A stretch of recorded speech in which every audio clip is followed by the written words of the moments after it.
अब इसी में देखो थोड़ा सा एक चीज और समझो, बहुत इंपॉर्टेंट चीज है। Conservative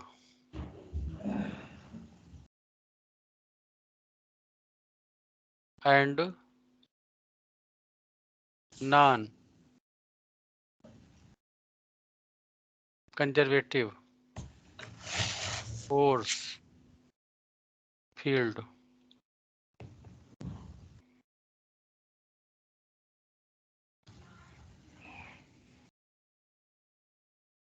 conservative and non conservative force field. देखो, कंजर्वेटिव फोर्स फील्ड वे होती हैं जिसमें वर्क डन पाथ के ऊपर डिपेंड नहीं करता। ठीक है, वर्क डन पाथ के ऊपर डिपेंड नहीं करता।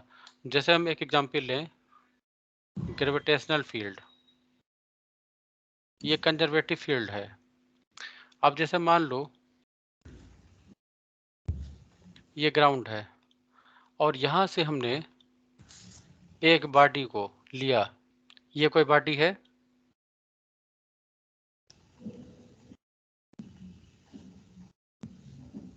और इस बॉडी को हमने उठा करके यहां पर पहुंचा दिया।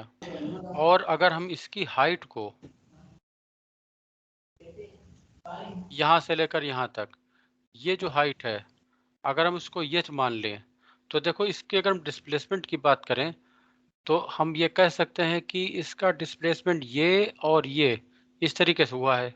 इस वाले डिस्प्लेसमेंट के लिए बर्डन 0 होगा क्योंकि वेट लगेगा mg नीचे की तरफ, और ये डिस्प्लेसमेंट इसके परपेंडिकुलर। इस वाले के लिए बर्डन होगा, यानी कि बर्डन कितना होगा, magnitude of force magnitude of displacement दोनों के बीच के एंगल का cos 180, तो माइनस mgh के बराबर बर्डन होगा। ठीक है ना। अब हम इस बॉडी को चाहे हम ऐसे लेकर के जाएं, चाहे ऐसे लेकर के जाएं, चाहे इस तरीके से लेके जाएं, हमेशा इस वाले डिस्प्लेसमेंट के लिए बटन नहीं होगा, इस वाले डिस्प्लेसमेंट के बटन होगा। तो हमेशा बटन कितना आएगा, mgh के बराबर ही तो आएगा। पहले हम इसको ऊपर ले जाएं फिर यहाँ पर लेकर आए तब भी बटन उतना ही होगा। तो यहाँ पर जो बटन है वो पाथ के ऊपर डिपेंड नहीं कर रहा है। किसके ऊपर डिपेंड कर रहा है, केवल इनिशियल और फाइनल पोजीशन के ऊपर डिपेंड कर रहा है। तो जहां पर बर्डन पाथ के ऊपर डिपेंड ना करे, केवल इनिशियल और फाइनल पोजीशन के ऊपर डिपेंड करे, ऐसे फोर्सेस को या ऐसी फोर्स फील्ड को हम लोग कहेंगे कंजर्वेटिव फोर्स फील्ड। अब देखो, जैसे मान लो हम लोगों ने पढ़ रखा कि अगर हम एक बाल को ऊपर की तरफ फेंकें तो, या जैसे मान लो कि एक हमारे पास सर्कुलर ग्लोब है, ठीक है, एक पाइप है सर्कुलर। अब हमने इसको यहाँ से प्रोजेक्ट किया, मान लेते हैं बी वेलोसिटी से प्रोजेक्ट किया, तो ये ऊपर जाएगा, ऊपर से जब नीचे लौटेगा तो इसकी फिर से वेलोसिटी कितनी हो जाएगी, बी के बराबर हो जाएगी। भाई देखो, हम अगर किसी बॉडी को ऊपर की तरफ यू वेलोसिटी से प्रोजेक्ट कर रहे हैं तो बॉडी ऊपर जाती है, यहाँ पर वेलोसिटी 0, फिर नीचे आती है तो इसकी वेलोसिटी कितनी होती है, यू के बराबर ही तो होती है। तो जब ये सर्किल को कंप्लीट करेगा तो इसकी वेलोसिटी कितनी होगी, बी के बराबर होगी। ठीक है, तो अगर कोई कंजर्वेटिव फोर्स फील्ड है और बॉडी उसमें एक राउंड ट्रिप कंप्लीट करती है तो उसकी काइनेटिक एनर्जी में कोई भी चेंज नहीं आता। समझ आया, एक राउंड ट्रिप में काइनेटिक एनर्जी में कोई चेंज नहीं हो आता, मास कांस्टेंट रहता है, तो इसलिए हम ये भी कह सकते हैं कि वेलोसिटी में कोई चेंज नहीं आता। ठीक है, आगे चल करके हम लोग पढ़ेंगे इसी चैप्टर में, work done is equal to होता है चेंज इन काइनेटिक एनर्जी।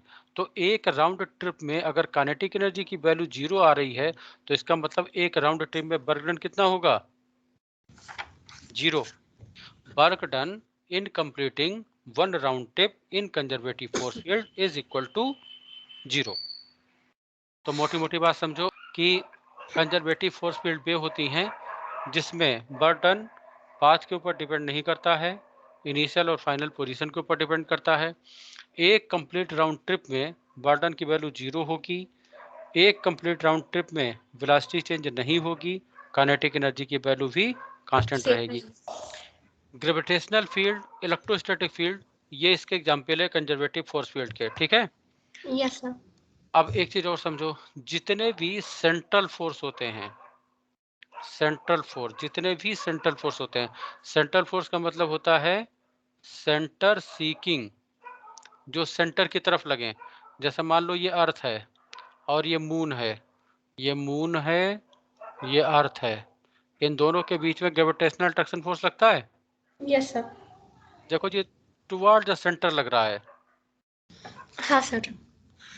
ये प्लस क्यू चार्ज है, ये मान लेते हैं माइनस क्यू चार्ज है, प्लस क्यू भी कंसीडर कर सकते हैं। तो देखो यस इनके बीच में लगने वाला फोर्स टुवर्ड द सेंटर लग रहा है, ठीक है। Yes sir. जितने सेंट्रल सीकिंग फोर्स होते हैं जो सेंटर की तरफ लगते हैं, वो सारे के सारे कंजर्वेटिव इन नेचर होते हैं, ठीक है। और इनकी एक विशेषता और भी होती है कि F inversely proportional to r square होगा। यहाँ पर देखो लगने वाला ग्रेविटेशनल फोर्स तुमने पढ़ रखा होगा, G m1 m2 upon r square, gravitational field में पढ़ा है। हाँ सर। आगे चल करके 12 में पढ़ेंगे इलेक्ट्रोस्टैटिक फील्ड में, जो लगने वाला चार्जेस के बीच में फोर्स होता है वो होता है 1/4πε0 Q1 Q2 अपान आर स्क्वायर। यहाँ पर भी देखो force inversely proportional to r square है, और यहाँ यस। पर भी force inversely proportional to r square है। तो जितने सेंट्रल फोर्स होंगे सारे के सारे कंजर्वेटिव इन नेचर होंगे। सेंट्रल फोर्स की विशेषता क्या है, वो सेंटर की तरफ लगेंगे, और यस force inversely proportional to r square होगा, ठीक है। सारी बात समझा गई? हाँ सर आ गई। लिख लो जल्दी से। ए force acting on a body, a force acting on a body is said to be conservative. A force acting on a body is said to be conservative if the work done if the work done if the work done by the force if the work done by the force only depends upon only depends upon only depends upon the final and initial position of the body, the final and initial position of the body, and and is and is and is quite independent and is quite independent to the path traced by it, ठीक है। नई line से लिख लो। In conservative force field in conservative force field in conservative force field, नीचे एक dot बना के लिखो। The work done in completing the work done in completing one round trip will be equal to 0. One round trip will be equal to 0. दूसरा dot बना के लिख लो। A particle after going through a complete round trip comma returns to its initial position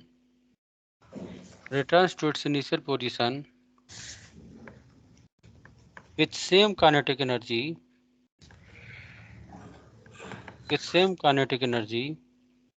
as it had initial। Note करके एक point और लिख लो, देखो all central forces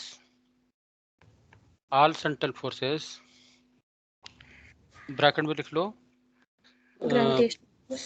चलो ऐसे लिख लो, gravitational field comma electrostatic field etcetera. Bracket के अंदर ही सब ब्रैकेट बना दो, लिख लो centre seeking comma F is inversely proportional to r square. अंदर वाला ब्रैकेट बंद, फिर होल ब्रैकेट बंद, ठीक। आर कंजर्वेटिव इन नेचर, ठीक है। दूसरे होते हैं नॉन कंजर्वेटिव। इसमें बर्डन पाथ के ऊपर डिपेंड करेगा, जैसे कि फ्रिक्शन फोर्स, ठीक है। जैसे एक बॉडी को हम यहाँ से यहाँ तक डिस्प्लेस करें और यस सर। इसी बॉडी को ऐसे लेकर के आए, तो देखो यहाँ से लेकर यहाँ तक इस वाले पाथ में बर्डन ज्यादा करना पड़ेगा, क्योंकि फ्रिक्शन फोर्स हर पॉइंट पर लग रहा है ना। Yes sir. तो जितना लंबा पाथ हो जाएगा उतना ही ज़्यादा बर्डन हो जाएगा। तो जहाँ पर बर्डन पाथ के ऊपर डिपेंड करे वो होंगे नॉन कंजर्वेटिव। जितने भी फ्रिक्शन फोर्स होते हैं, जैसे फ्रिक्शन फोर्स हुआ, विस्कस फोर्स हम लोग पढ़ेंगे लिक्विड में। यस लिक्विड में सर। लिक्विड में जो रेसिस्टिंग फोर्स होता है उसको विस्कस फोर्स कहते हैं। तो जो भी रेसिस्टिंग फोर्स होंगे वो सारे के सारे नॉन कंजर्वेटिव होंगे, वहां पर बर्डन पाथ के ऊपर डिपेंड करेगा। करेगा। ठीक है, तो लिख लो, यस सर। लिख लो, non conservative forces are those in which work done depends upon path, नई लाइन से लिख लो, all frictional forces, comma viscous force are non conservative। तो अब हम लोग स्टार्ट कर रहे हैं एनर्जी।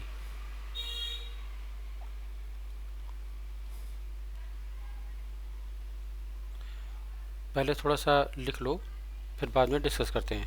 लिखो, the capacity of a body, the capacity of a body of doing work is called energy। Capacity of a body of doing work is called energy. वैसे तो एनर्जी बहुत तरीके की हो सकती है, जैसे कि हम कहेंगे sound energy, heat energy, atomic energy, light energy. लेकिन हमको यहाँ पर मतलब है मैकेनिकल एनर्जी से।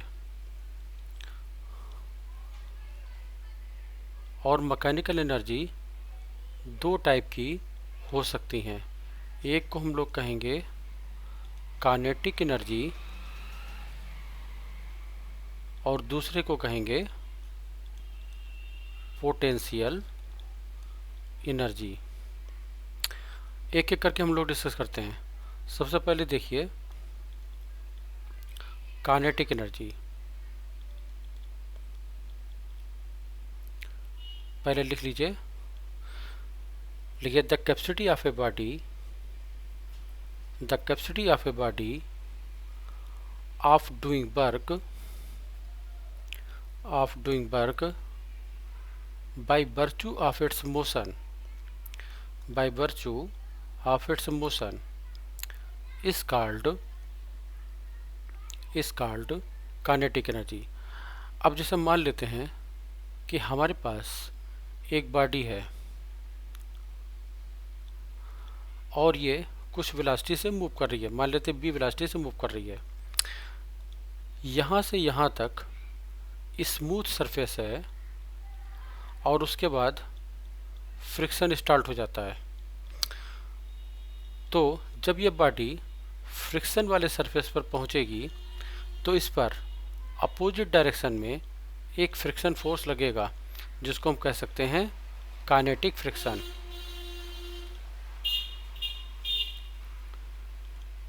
जब अपोजिट डायरेक्शन में फोर्स लगेगा तो इसकी वेलोसिटी धीरे धीरे करके घटती जाएगी और यहाँ पर आकर के ये बॉडी रेस्ट में आ जाएगी।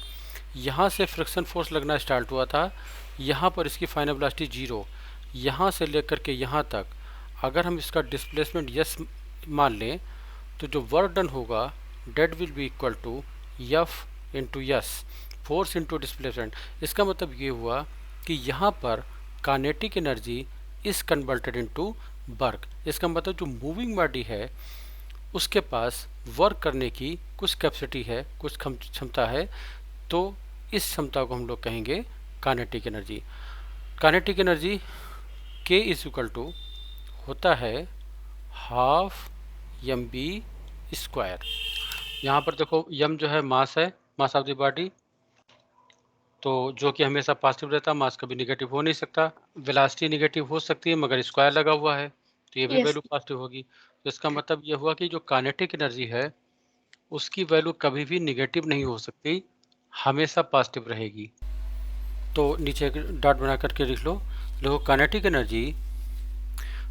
Energy is always positive, kinetic energy is always positive, it can never be negative, it can never be negative.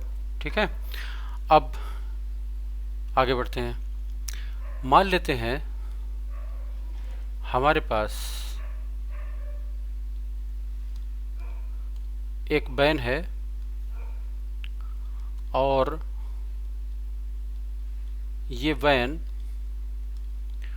मान लेते हैं v स्पीड से फॉरवर्ड डायरेक्शन में मूव कर रही है। वैन के अंदर एक आदमी खड़ा हुआ है और इसके अंदर एक बॉल रखी हुई है। मैन के रिस्पेक्ट में ये बॉल रेस्ट में होगी, इसलिए इस बॉल की kinetic energy with respect to the man inside the van is equal to 0। इस बॉल की काइनेटिक एनर्जी इस आदमी के रेस्पेक्ट में होगी 0 के बराबर। अब मान लेते हैं एक और आदमी जो रोड पर खड़ा हुआ है, वो ये ऑब्जर्व करता है कि ये बॉल v वेलोसिटी से फॉरवर्ड डायरेक्शन में मूव कर रही है, क्योंकि वैन v वेलोसिटी से या v स्पीड से फॉरवर्ड डायरेक्शन में मूव कर रही है। तो इसका मतलब ये हुआ कि ये आदमी इस बॉल की स्पीड को मेजर करेगा v के बराबर। इसका मतलब ये हुआ कि इस बॉल की kinetic energy with respect to this man होगी 1/2 m इंटू वी स्क्वायर। यहाँ पर m जो है वो होगा मास ऑफ बॉल के बराबर। ठीक है, तो कहने का मतलब ये हुआ कि इस आदमी के रेस्पेक्ट में ये बॉल रेस्ट में है, तो ये ऑब्जर्व करेगा कि इसकी काइनेटिक एनर्जी 0 के बराबर है, मगर इस वाले आदमी के रेस्पेक्ट में ये बॉल v स्पीड से मूव कर रही है, तो ये ऑब्जर्व करेगा इसकी काइनेटिक एनर्जी हाफ mv², जहाँ पर m mass of the ball होगा और v is the speed of the van, या कह सकते हैं स्पीड ऑफ द बॉल। तो इसका मतलब ये हुआ कि बॉडी की काइनेटिक एनर्जी रेफरेंस फ्रेम के ऊपर डिपेंड करेगी। विद रिस्पेक्ट टू वैन इसकी स्पीड 0 है, काइनेटिक एनर्जी 0 है। विद रिस्पेक्ट टू रोड या with respect to this man इस बॉल की स्पीड v के बराबर है, इसलिए इसकी काइनेटिक एनर्जी होगी हाफ mv²। तो नीचे डॉट बना करके लिख लो, देखो kinetic energy depends on the frame of reference, on the frame of reference. यहाँ पर अगर हम बात करें तो वैन के रेस्पेक्ट में काइनेटिक एनर्जी बॉल की 0 होगी और ग्राउंड के रेस्पेक्ट में बॉल की काइनेटिक एनर्जी होगी हाफ mv²। ठीक है, तो आगे देखते हैं। अब देखो kinetic energy k is equal to होता है हाफ mv²। हमने यहाँ पर ऊपर m से मल्टीप्लाई कर दिया और नीचे भी m से मल्टीप्लाई कर दिया, तो kinetic energy is equal to हो जाएगी हाफ mv का होल स्क्वायर अपॉन mv को हम लोग लिख सकते हैं मोमेंटम p, तो kinetic energy is equal to हो जाएगा हाफ p² अपॉन m के बराबर। कह सकते हैं kinetic energy is directly proportional to p²। तो यहाँ पर देखिए अगर किसी बॉडी का मोमेंटम 0 हो तो उसकी काइनेटिक एनर्जी भी 0 के बराबर होगी। इसी तरीके से हम ये कह सकते हैं कि अगर किसी बॉडी की काइनेटिक एनर्जी 0 है तो उसका मोमेंटम भी 0 के बराबर होगा। इसका मतलब ये हुआ कि बिना काइनेटिक एनर्जी के किसी बॉडी के पास में मोमेंटम नहीं हो सकता, और इसका उल्टा भी सही होगा कि बिना मोमेंटम के किसी बॉडी के पास में काइनेटिक एनर्जी भी नहीं हो सकती। ठीक है, तो नीचे एक डॉट बना करके लिख लो, देखो if a body has zero momentum, if a body has zero momentum comma its kinetic energy will also be 0, its kinetic energy will also be 0 and vice versa। नई लाइन से लिख लो this implies, नई line से लिख लो this implies a body cannot have kinetic energy, a body cannot have kinetic energy without having momentum, without having momentum and vice versa। And vice versa. Kinetic energy में बहुत छोटी छोटी चीज़ें हैं, लेकिन जितनी छोटी हैं उतनी ही यूजफुल भी हैं। काइनेटिक एनर्जी में ही एक सब हेडिंग डाल दो, वर्क एनर्जी थ्योरम। कहीं कोई क्वेश्चन अगर ना लग रहा हो और इस थ्योरम का यूज कर लिया जाए तो ज़्यादातर केसेस में क्वेश्चन लग जाता है। तो पहले इसको लिख लो, फिर हम लोग डिस्कस करते हैं कि वर्क एनर्जी थ्योरम है क्या।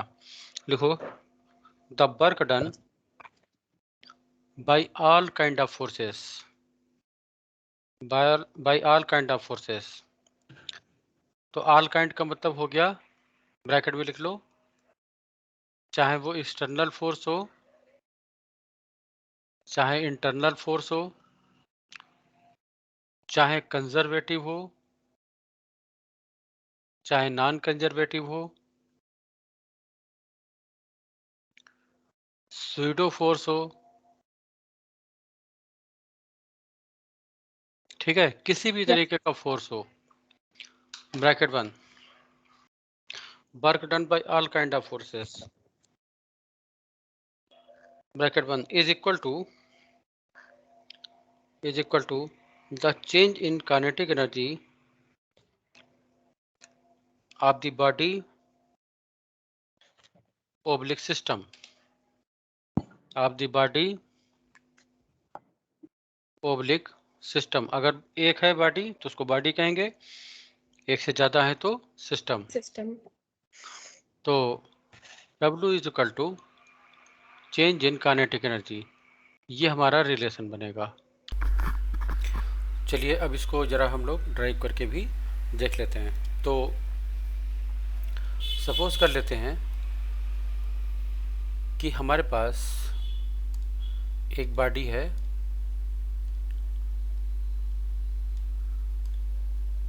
इसका मास m के बराबर है और इसकी इनिशियल स्पीड u के बराबर है। कह सकते हैं t इज इक्वल टू 0 पर इसकी स्पीड u के बराबर है। इस पर एक फॉरवर्ड डायरेक्शन में फोर्स लग रहा है, नेट एक्सटर्नल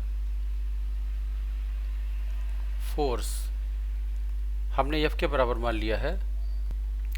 इस फोर्स के कारण इसकी वेलोसिटी लगातार बढ़ती चली जाएगी और आफ्टर ट्रेवलिंग ए डिस्टेंस यस डिस्टेंस ट्रेवल करने के बाद इसकी फाइनल वेलोसिटी हो जाती है v के बराबर। t इज इक्वल टू 0 पर इसकी इनिशियल वेलोसिटी u के बराबर है और यस डिस्टेंस ट्रेवल करने के बाद इसकी वेलोसिटी v के बराबर हो जाती है। मान लेते हैं किसी टाइम t पर ये बॉडी यहाँ कहीं पर है और इसकी स्पीड यहाँ पर v डैश के बराबर है, t is equal to t time पर, और इस पोजीशन पर dt टाइम में ये ds डिस्टेंस ट्रेवल करती है। ठीक है, तो जो नेट वर्क डन होगा, net work done in travelling the distance yes, तो टोटल वर्क डन हो गया। सबसे पहले हम लोग ds डिस्प्लेसमेंट के लिए वर्क डन निकालेंगे और उसके बाद t इज इक्वल टू 0 से यानी कि इनिशियल वेलोसिटी u से फाइनल वेलोसिटी v तक इंटीग्रेट कर देंगे। यहाँ पर जो फोर्स F है ये कांस्टेंट भी हो सकता है और वेरिएबल भी हो सकता है। तो work done is equal to W is equal to work done, W is equal to force into displacement. किसी टाइम t पर फोर्स की वैल्यू हमने F मानी है और डिस्प्लेसमेंट हो जाएगा ds के बराबर, और इसको हम लोग इंटीग्रेट कर देंगे इनिशियल वेलोसिटी u से फाइनल वेलोसिटी v तक वर्क डन निकालने के लिए। फोर्स को लिख सकते हैं mass into acceleration m dv dash upon dt into ds। m constant है, बाहर निकाल लेते हैं, ds अपॉन dt को हम लोग लिख सकते हैं v डैश dv डैश, और इसको हम लोग इंटीग्रेट कर देंगे इनिशियल वेलोसिटी u से फाइनल वेलोसिटी v तक। तो w इज इक्वल टू हो जाएगा यम, इसको इंटीग्रेट कर देंगे v dash square upon 2 limit u to v that is equal to m, ये हो जाएगा upper limit minus lower limit b square by 2 minus u square by 2। तो w इज इक्वल टू हो जाएगा 1/2 m b square minus 1/2 m u square. यहाँ पर half m b square ये है फाइनल काइनेटिक एनर्जी और हाफ एम यू स्क्वायर ये है इनिशियल काइनेटिक एनर्जी। तो W इज इक्वल टू हो जाएगा K final minus K initial, this implies W is equal to change in kinetic energy. ठीक है, तो यहाँ पर हमने कंसिडर किया था फोर्स को, और यहाँ पर ये कंसिडर कर लिया था कि फोर्स वेरिएबल भी हो सकता है और कांस्टेंट भी हो सकता है, इसीलिए हमने यहाँ पर dB upon dt dV dash upon dt लिखा था। ये हमने नेट एक्सटर्नल फोर्स कंसीडर किया था, इसमें फ्रिक्शन फोर्स भी इंक्लूड हो गया। लेकिन अगर हम मान लें कि इसमें फ्रिक्शन फोर्स इंक्लूड नहीं है, तो भी उस कंडीशन में भी यहाँ पर फॉरवर्ड डायरेक्शन में फोर्स F लगेगा और बैकवर्ड डायरेक्शन में फ्रिक्शन फोर्स लगेगा। तो यहाँ पर जो नेट फोर्स की वैल्यू हो जाएगी F minus F that is equal to mass यम dV डैश अपॉन dt, और ड्राइव करते समय हम लोग यहाँ पर F की जगह पे लिखेंगे F माइनस एफ, और F माइनस एफ की जो वैल्यू होगी वो यही हो जाएगी। इसका मतलब ये हुआ कि जो फाइनल रिजल्ट हमारा आएगा वो वही होगा W is equal to K final minus K initial. तो हम ये कह सकते हैं कि फोर्स चाहे वेरिएबल हो, चाहे कांस्टेंट हो, चाहे कंजर्वेटिव हो, चाहे नॉन कंजर्वेटिव हो, जैसे कि फ्रिक्शन फोर्स, हर कंडीशन में वार्डन की value change in kinetic energy के बराबर होगी। ठीक है, समझा गया? चलो अच्छा एक क्वेश्चन लिख लो, एक फिगर बना लो।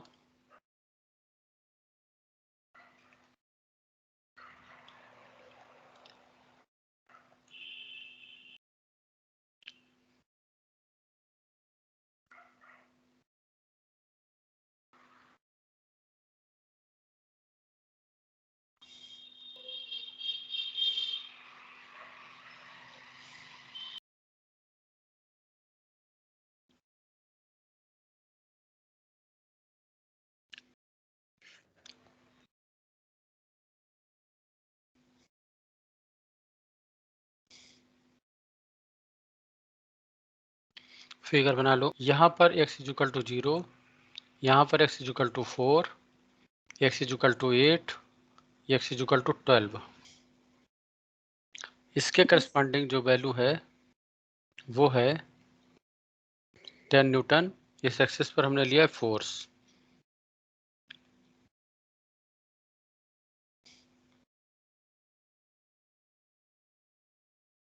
लिखो क्वेश्चन, लिखो ए particle of mass 0.1 kg, a particle of mass 0.1 kg is subjected to a force which varies with the distance as shown। Full stop. आगे लिखो if it starts its journey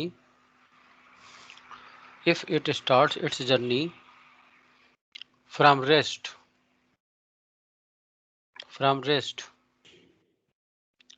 at x is equal to 0,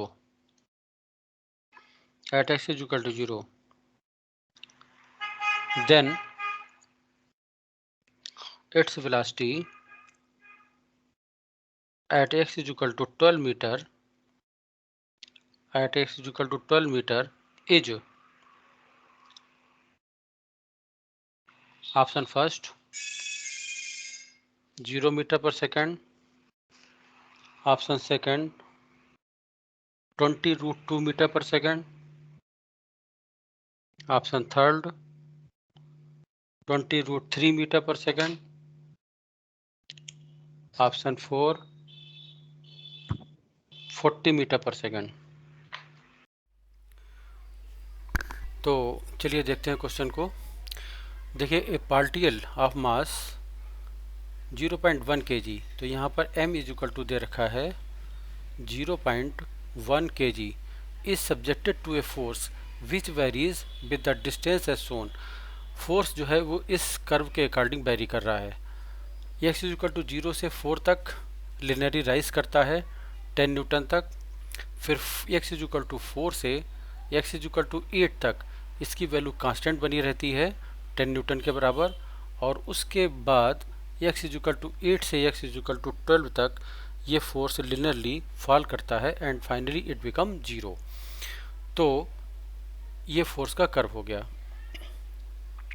if it start its journey from rest, initial velocity u is equal to 0 है t is equal to 0 पर at x is equal to 0। मान लेते हैं particle इस तरीके से move करना शुरू करता है। इस पोजीशन पर t is equal to 0, x is equal to 0 और यहाँ पर इनिशियल वेलोसिटी भी 0 के बराबर है। इसके ऊपर कोई फोर्स लगता है और ये पहुँचता है x is equal to 12 metre पर। और यहाँ पर फाइनल वेलोसिटी हमने b मान ली है और यही फाइनल वेलोसिटी हमको फाइंड करनी है। तो यहाँ पर देखिए, हम लोग अभी डिस्कस कर चुके हैं work done is equal to change in kinetic energy. और ये हमको पता है कि फोर्स डिस्प्लेसमेंट कर्व में area under the curve bounded by displacement axis gives work done. तो यहाँ पर अगर हम इसका एरिया निकाल दें तो ये हमको मिल जाएगा work done x is equal to 0 से x is equal to 12 metre displacement के लिए। तो ये एक ट्रेपीजियम है, तो इसका area is equal to 1/2 sum of parallel sides multiplied by distance between two parallel sides. तो यहाँ पर देखिए एरिया, और ये एरिया जो है वो देगा बर्डन को, that is 1/2 sum of the parallel side. एक साइड ये हो गई 12 प्लस और एक साइड ये हो गई 4 से लेकर के 8 तक। तो 4 से लेकर 8 तक मतलब हो गया 4। डिस्टेंस यहाँ से लेकर यहाँ तक डेट इज 10। तो यहाँ पर हो जाएगा 2 से इसको कट कर देते हैं 5, 16 into 5 that is equal to 80 joule.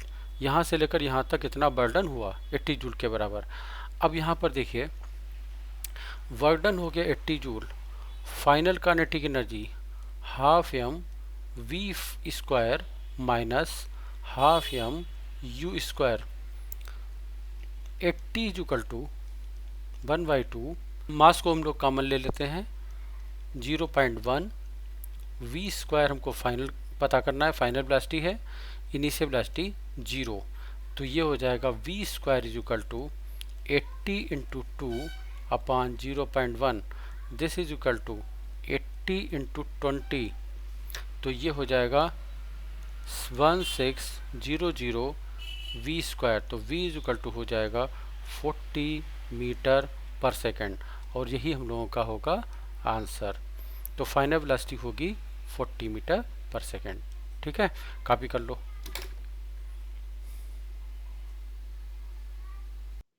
अच्छा, सेम क्वेश्चन है, डाटा वही है, केवल हम थोड़ा सा चेंज कर दे रहे हैं।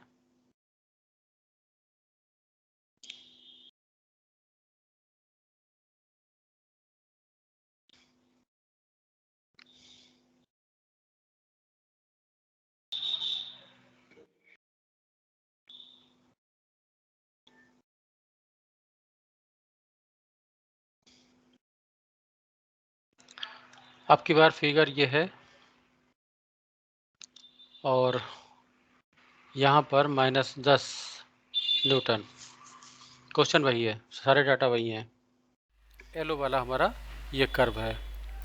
तो क्वेश्चन में ये है कि x इज इक्वल टू 0 से x is equal to 4 displacement तक फोर्स की वैल्यू है 10 न्यूटन और उसके बाद x इज इक्वल टू 4 से लेकर के x इज इक्वल टू 8 तक लिनियरली फोर्स फॉल करता है एंड बिकम 0, और फिर फोर्स अपोजिट डायरेक्शन में लगता है। x इज इक्वल टू 8 से x इज इक्वल टू 12 तक फोर्स का मैग्नीट्यूड वही है, मगर इसकी डायरेक्शन अपोजिट हो जाती है, -10 न्यूटन। क्वेश्चन वही है, find the work done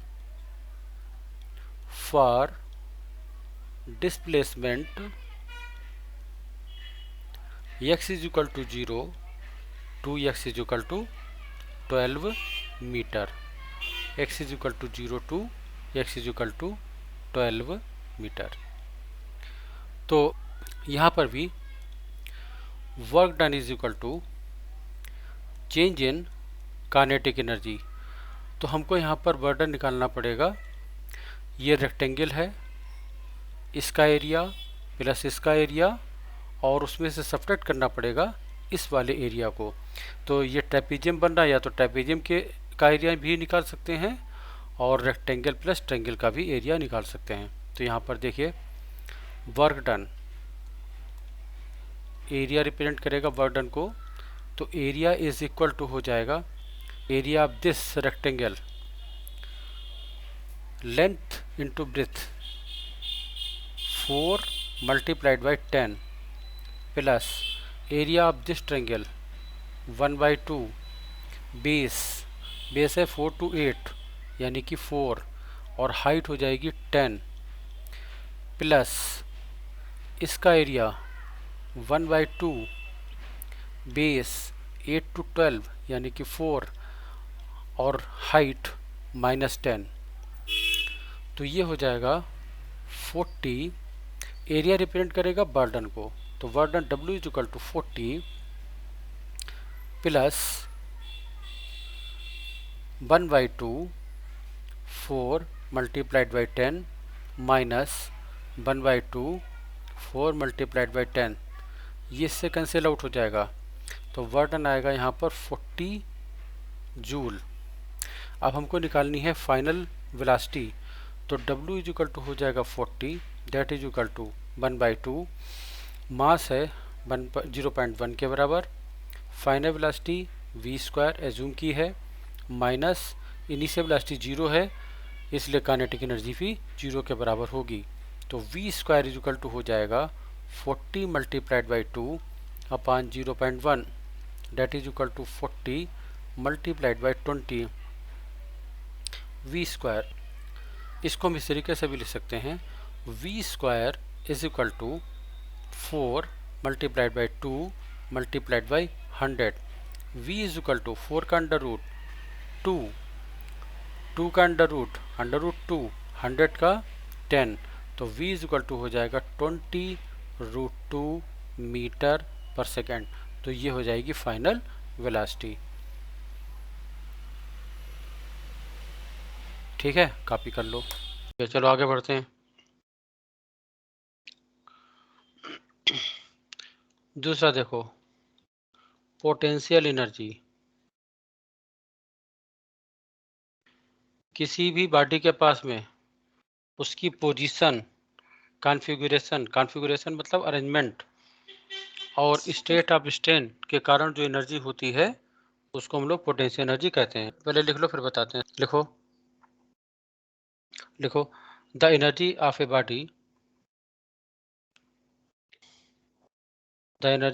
body, by virtue of its position,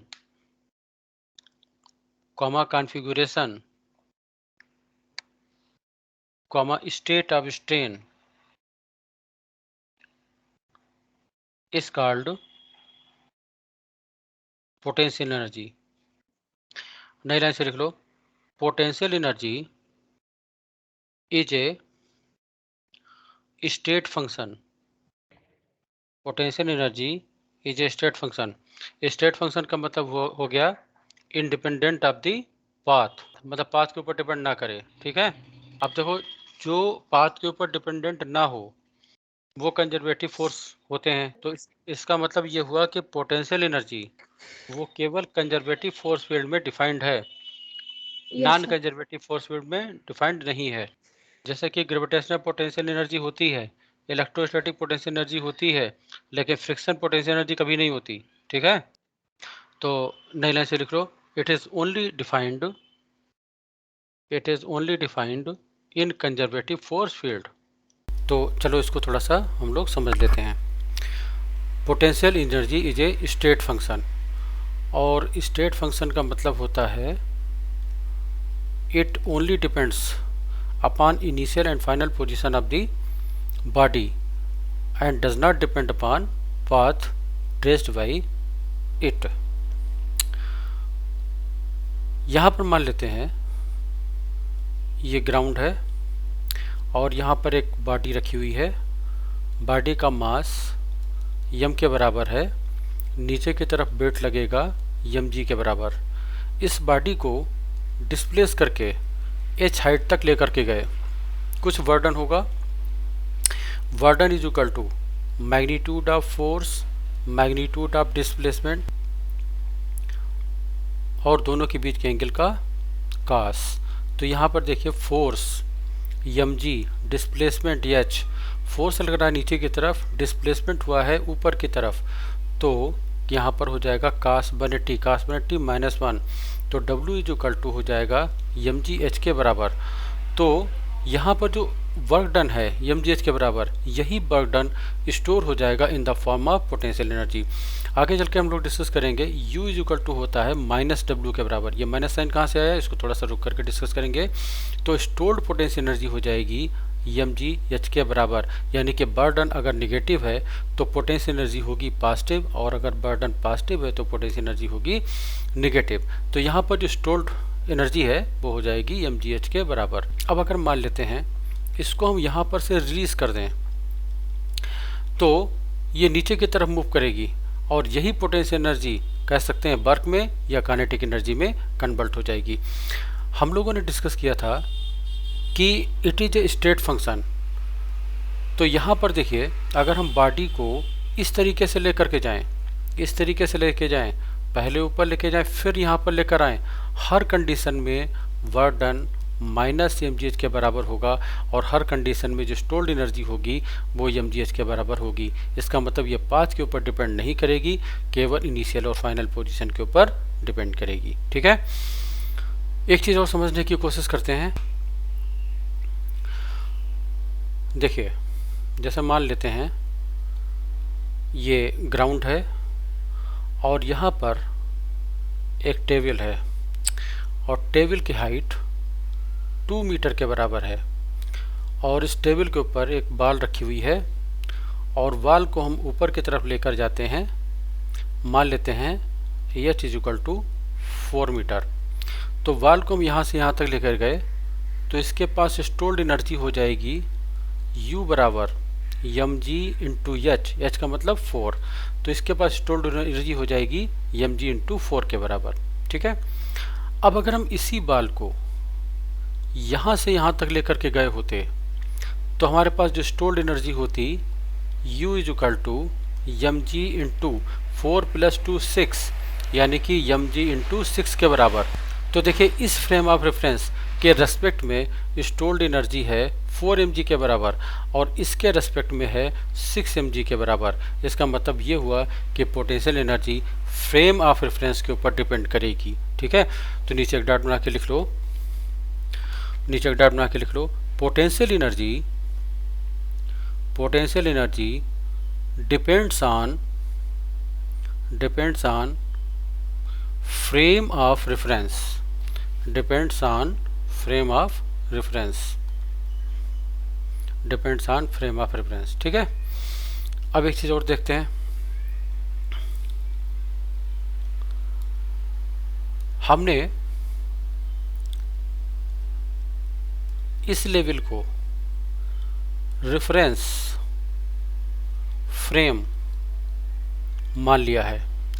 इस बॉडी को हम यहाँ पर लेकर गए, इस पोजीशन पर, इस फ्रेम ऑफ रेफरेंस के रेस्पेक्ट में stored energy U is equal to हो जाएगा एम जी इंटू 4 के बराबर।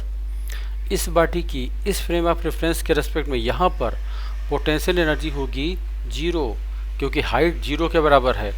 और अगर हम इस फ्रेम ऑफ रेफरेंस के रेस्पेक्ट में बॉडी को नीचे की तरफ लेकर जाते हैं तो यहाँ पर इसकी पोटेंशियल एनर्जी हो जाएगी mg इंटू -2। इसका मतलब हो जाएगा -2 mg, -2 mg। तो देखिए रेफरेंस फ्रेम वही है, यहाँ पर ये वैल्यू पॉजिटिव है, ये वैल्यू 0 है और ये वैल्यू नेगेटिव है। इसका मतलब पोटेंशियल एनर्जी की वैल्यू पॉजिटिव भी हो सकती है, नेगेटिव भी हो सकती है, 0 भी हो सकती है, मगर काइनेटिक एनर्जी की वैल्यू कभी भी नेगेटिव नहीं हो सकती। ठीक है, तो नीचे डॉट बनाकर लिख लीजिए, नीचे डॉट बना के लिख लो। देखो potential energy, potential energy, potential energy can be positive, can be positive और नेगेटिव। ठीक है, एक बात और है, पोटेंशियल एनर्जी कभी भी किसी एक पर्टिकुलर बॉडी की नहीं होती है, पोटेंशियल एनर्जी होगी हमेशा सिस्टम की। तो मान लें ये अर्थ है और अर्थ के सरफेस से एच हाइट पर एक बॉडी है जिसका मास m के बराबर है और अर्थ का मास हमने m मान लिया है और अर्थ के रेडियस r के बराबर है। तो हम लोग जो यहाँ पर पोटेंशियल एनर्जी पढ़ते हैं U = mgh, ये है potential energy of body with respect to surface of earth, with respect to surface of the earth. यानी कि इस बॉडी को अगर हम अर्थ के सरफेस पर एज्यूम करें तो उस कंडीशन में इसकी पोटेंशियल एनर्जी 0 होगी और इसको हम यहाँ से लिफ्ट करके h हाइट पर लेकर गए हैं तो पोटेंशियल एनर्जी mgh के बराबर। इसका मतलब ये हुआ कि जब बॉडी को हमने सरफेस पर रखा हुआ है तो हमने इसकी पोटेंशियल एनर्जी को 0 एज्यूम किया है, लेकिन एक्चुअल में इस पोजीशन पर भी इस बॉडी की पोटेंशियल एनर्जी 0 के बराबर नहीं होगी। देखिए अगर हम एब्सोल्यूट पोटेंशियल एनर्जी की बात करें, एब्सोल्यूट पोटेंशियल एनर्जी की बात करें तो हम अर्थ और इस बॉडी दोनों को ही सबसे पहले इन्फिनिटी पर कंसीडर कर लेंगे। फिर अर्थ को हम इस पोजीशन पर लेकर आए, कोई भी बर्डन नहीं हुआ होगा क्योंकि अर्थ को इन्फिनिटी से यहाँ तक लाने में कोई भी फोर्स नहीं लगा है। अब हम इस बॉडी को अर्थ के सरफेस पर लेकर के आते हैं तो ग्रेविटेशनल अट्रैक्शन फोर्स लगा, कुछ वर्क परफॉर्म हुआ होगा, तो क्योंकि अट्रैक्शन फोर्स है इसलिए बर्डन होगा पॉजिटिव और जो स्टोर्ड एनर्जी हो जाएगी वो होगी U = -GME/RE के बराबर, यानी कि बॉडी जब सरफेस पर है तब। और अगर हम इस बॉडी को सरफेस की बजाय इस पोजीशन पर लाए होते तो जहाँ पर RE है वहाँ पर आ जाएगा U = -GME/RE+H। तो ये जो पोटेंशियल एनर्जी है ये इस पोजीशन पर जब बॉडी है तब है एब्सोल्यूट पोटेंशियल एनर्जी, और ये जो पोटेंशियल एनर्जी है जब बॉडी सरफेस पर है अर्थ के, उस कंडीशन में एब्सोल्यूट पोटेंशियल एनर्जी है। अगर हम इसमें से इसको माइनस कर दें तो ये वैल्यू आ जाएगी। कैसे आएगी इसको हम लोग थोड़ा सा रुक करके डिस्कस करेंगे। तो कहने का अर्थ ये है कि पोटेंशियल एनर्जी कभी भी एक इंडिविजुअल बॉडी की नहीं होगी, पोटेंशियल एनर्जी होगी हमेशा सिस्टम की। तो यहाँ पर ये जो पोटेंशियल एनर्जी है ये पोटेंशियल एनर्जी है earth mass system, potential energy of the earth mass system when the body is at height of h from the surface of the earth. और ये है potential energy of the earth mass system when the body is at the surface of the earth. ठीक है, तो नीचे एक line लिख लो, एक डॉट बना के लिख लो। देखो potential energy should be considered, potential energy should be considered as property of the entire system rather than to any specific body, to any specific body.